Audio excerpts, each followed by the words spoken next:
Hi guys, today I have the Michael Raymond Galaxis to show, and this is from the Friday Night Blade Affair show in 2022. So it's a very new piece from him. Michael Raymond is a maker that, in recent years he's really picked up in popularity, and rightly so.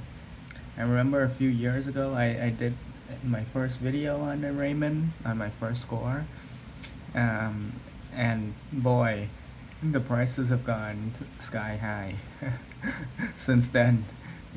An auction piece that was still in the four digits is now in the five, um, and deservedly so because his work since back then has been extraordinary.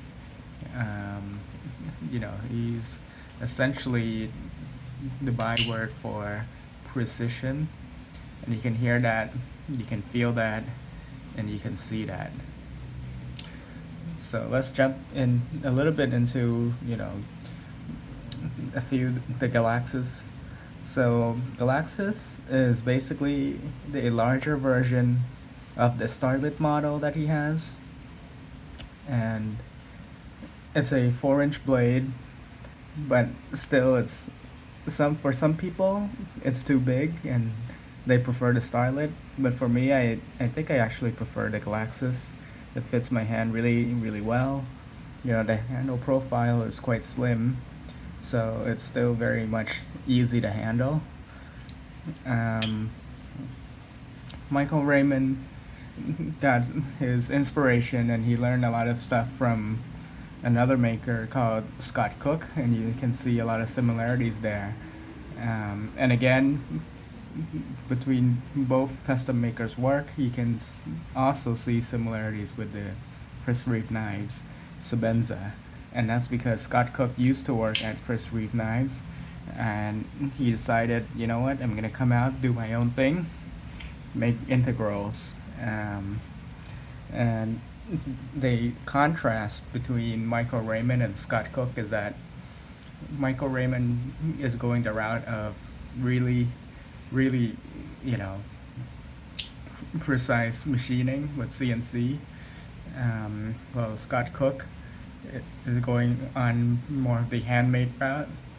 So it's, both makers are extremely impressive, but they're aiming at making two different knives, but both of them are incredible. As you can see, this blade is very lovely. Has a very nice hand rub, and actually this is better than the one that I've had before. It's both more highly polished, and the edge is actually sharper. I'm not sure if it's because the blade is a little bit wider, so you can get the grind a little bit, thinner at the edge, or not. But this does feel sharper than my previous Starlit. This is a real slicer. The handle is a jigged frame, and this is something that is essentially Michael's signature.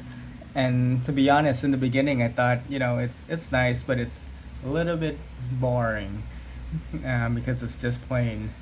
But now that I have it in person, actually, the jig plays really nicely in the light. It gives a really good, hold on the knife. It's very comfortable. It's not slippery. So it's actually, oftentimes when I do get, like, let's say Timascus, Mokutai, Surkutai handles, and you touch it a little bit or you look at it in different lighting, it doesn't really look as good. But something that is satin and something like this, it always looks good. And it's super scratch resistant as well. So it's actually, very cool in that sense. Um, it'll always look nice, and it's very much interesting in person. And this piece, if you noticed, the pivots on both sides, the direction of the milling goes right in line with the direction of the milling on the handle, the jig. And this is his aligned pivot. In the past, I've really harped on, aligned screws being very, very, very difficult to make. And it is the case in the previous build, because the radius of the screw is so small, and to align it, you need incredible precision. Point zero, 4 zeros or maybe even 5 zeros, in terms of precision to get it exactly aligned, of an inch. But for a pivot like this, it's a little bit less difficult because the radius is wider, but it's still quite impressive to, have the patterns aligned. Like oftentimes you see that it won't be aligned. And when I say aligned, I mean that this pivot has been tightened to the max. So you cannot tighten it any more than this, and it will align on both sides, which is very impressive. You can see that it sports a proprietary tool, and Michael does give you a tool. It's also a custom made tool with the jig pattern. Very, very cool. Now let's talk a little about the action. Oh, before we get there, we have the thumb lugs, which are jigged. And this is the first one where he did matching jig thumb lugs, which is quite cool. I tried looking closely at the pattern, and it is matching. Don't know what else to say. It may seem like it's random, but when you actually notice the first one, it's one line and two lines. It's actually the same here. So it's organic but still consistent, which is some of the more difficult things to do. But yeah, now let's talk about the action.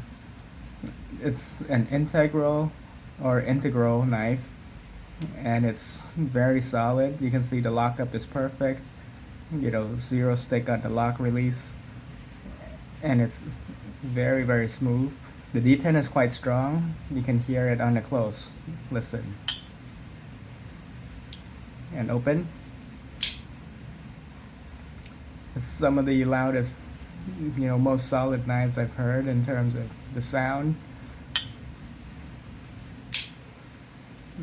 And I guess in terms of feel as well, because it is a lovely lockup.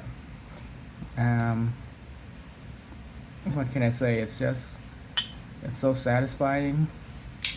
It's made for slow openings. I tried to flick a few times, and I see Michael and the previous owner being able to flick the knife, but I can't. It's not okay. It's not as easy for me to do that, to flick the knife open, but it's doable. Definitely doable. Partly because of the angle of the thumb stud. I wish more manual openers have this shape, because this is the most comfortable by far in any manual openers that I've had. But it's more for slow opening. It doesn't give you as much purchase, so you can push it. So I just open it slowly. But yeah, it's always solid. It feels the same, and it's just perfect. So yeah, one of the interesting quotes from Michael was that it's hard to, it's not difficult to put a knife together and have it function well, but to have it be able to be serviced by a user, meaning you can take the pivot apart and put it back together and have the knife feel exactly the same. That's a lot more difficult, but that's exactly what he achieved.